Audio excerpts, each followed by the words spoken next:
छुट्टियों को एंजॉय करने के सफ़र पर निकले इंस्पेक्टर राज को कतई में ये सब अनचाहा सा लग रहा था।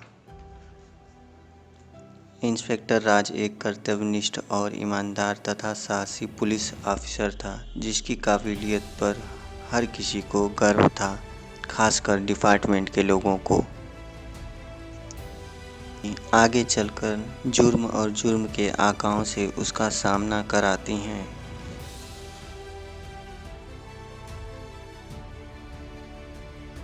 Hello friend, this is me Ravikant Om. स्वागत करता हूँ आपका अपने इस चैनल में। आज से हम अपने इस चैनल पे जिस कहानी की सीरीज़ को स्टार्ट करने जा रहे हैं वो एक ईमानदार और कर्तव्यनिष्ठ पुलिस ऑफिसर की कहानी है, जो कि छुट्टियों पर निकला हुआ होता है, लेकिन वो कुछ घटनाएं ऐसी घटती हैं जिसके चलते वो इंस्पेक्टर राज अपनी जिप्सी से एक सुनसान इलाके से गुजर रहा था। वह अपनी आने वाली छुट्टियों को लेकर काफ़ी रोमांचित हो रहा था। उसने जिप्सी के अंदर एफएम को ऑन करते हुए लाइटर से सिगरेट जलाई तथा जिप्सी हाई स्पीड में सुनसान रास्ते पर दौड़ा दी। इंस्पेक्टर राज अपनी जिप्सी को लेकर जैसे ही सुनसान इलाके के उस दोराहे पर पहुंचता है जहां से उसे शहर की ओर मुड़ना था, लेकिन उस दोराहे पर उसे ज़ोर से जिप्सी का ब्रेक लगाकर रोकना पड़ता है। इंस्पेक्टर राज अपनी सिगरेट को बाहर फेंकते हुए जिप्सी से बाहर निकलता है।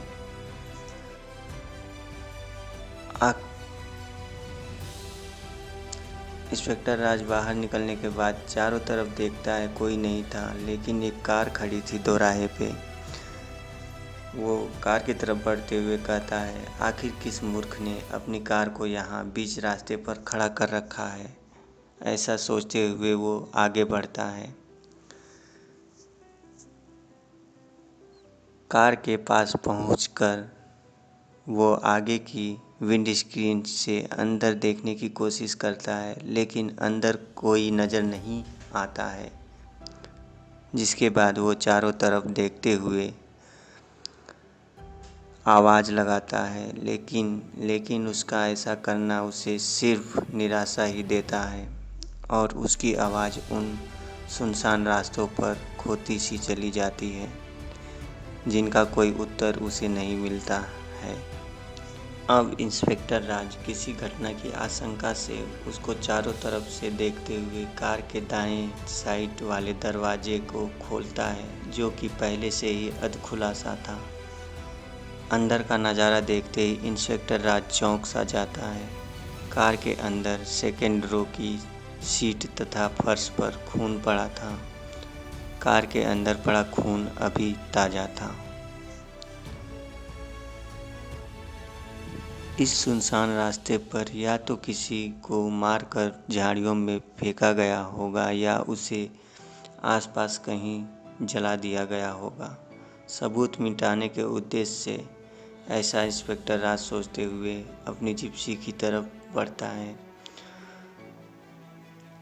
वो अपनी जिप्सी में लगे वायरलेस सेट से इस घटना की सूचना स्थानीय थाने तक पहुंचाता है। थोड़ी ही देर में वहां पुलिस का आना हो जाता है। पुलिस की जीप के आने के बाद इंस्पेक्टर राज को थोड़ी तसल्ली होती है कि चलो अब सब कुछ ठीक हो ही जाएगा। ऐसा सोचते हुए वो अपनी सिगरेट को लाइटर से जलाते हुए अंदर बैठता है कि तभी उसकी कार के बगल वाली सीट पर उसकी नज़र पड़ती है।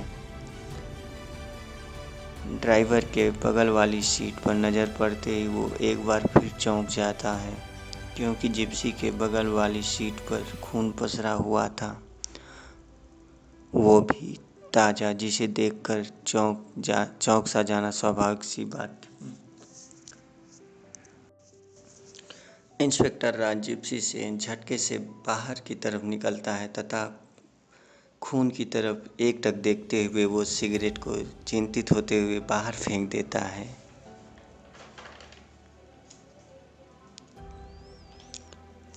इतने में जांच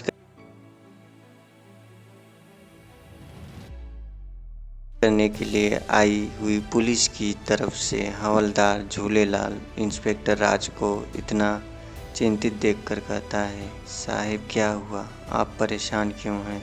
सब ठीक हो जाएगा। इन सुनसान रास्तों पर ऐसा होना आम बात है।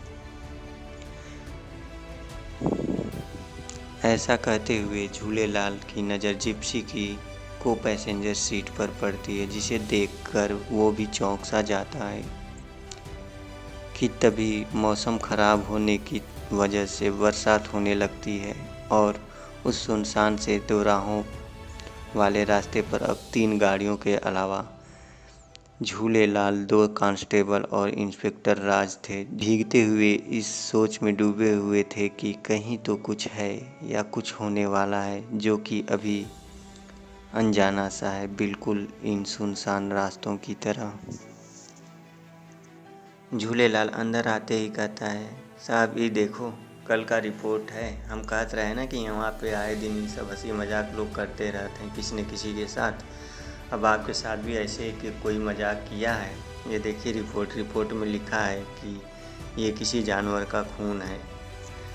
ऐसा झूलेलाल रिपोर्ट को इंस्पेक्टर राज की तरफ बढ़ाते हुए बड़ी ही मासूमियत के साथ बोलता है। रिपोर्ट पढ़ने के बाद भी इंस्पेक्टर राज को ये सब बिल्कुल भी नॉर्मल सी बात नहीं लग रही थी। अगर ऐसा था तो भी मेरी जिप्सी की सीट पर किसने खून के निशान छोड़े? ऐसा सोचते हुए इंस्पेक्टर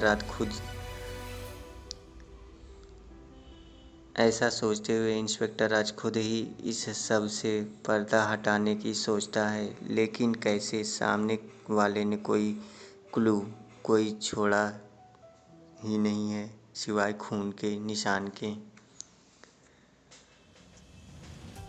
इंस्पेक्टर राज आज अपने माइंड को रिलैक्स करने के लिए बाहर की हवा खाने निकला था कि उसके पास एक नन्हा सा बच्चा आता है जो वही पार्क में खेल रहा था।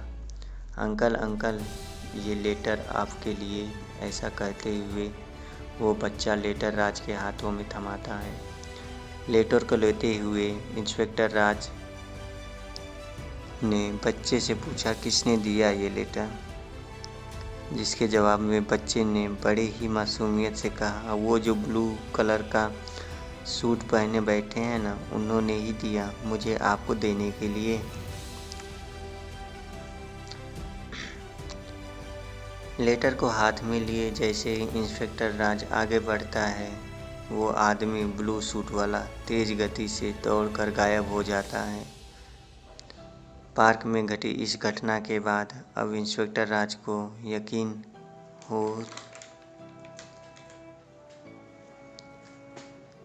हो चुका था कि जो कुछ भी पिछले दिनों से हो रहा है वो मुझे ही कुछ संकेत देने के लिए रचा गया षड्यंत्र है। लेकिन ये षड्यंत्र किस लिए रचा जा रहा था वो पता नहीं चल रहा था अभी तक। इंस्पेक्टर राज को पढ़ने के लिए खोलता है। इंस्पेक्टर राज लेटर को पढ़ने के लिए खोलता है। लेटर में लिखा था, वेलकम इंस्पेक्टर राज, कैसे हो? काफ़ी दिन हो चुके थे तुम्हारे जैसे साहसी और जाबाज से मिले हुए, सोचा थोड़ा मिल लिया जाए। ज़्यादा परेशान तो नहीं हुए इंस्पेक्टर? अभी तो बहुत सारे सरप्राइजेज आपको देखने बाकी हैं, जस्ट वेट एंड वॉच। और हाँ, वो खून असली भी हो सकते थे तुम्हारी कार की सीट पर। हम खून पहुंचा सकते हैं तो तुम्हारा सिर भी काट सकते हैं ना। लेकिन अभी तो वेलकम करना था, बाकी आगे का अंजाम खुद तू देखेगा। इस लेटर को पढ़ने के बाद इंस्पेक्टर राज को अब यकीन हो चुका था कि अब ये सब काफ़ी पर्सनल होने वाले हैं, लेकिन क्या और क्यों, यही तो जानना बाकी है। इंस्पेक्टर राज की ज़िंदगी में ये सब घटनाएं आखिर क्यों घट रही थी, ये जानने के लिए हमारी अगली वीडियो बहुत ही जल्द आएगी।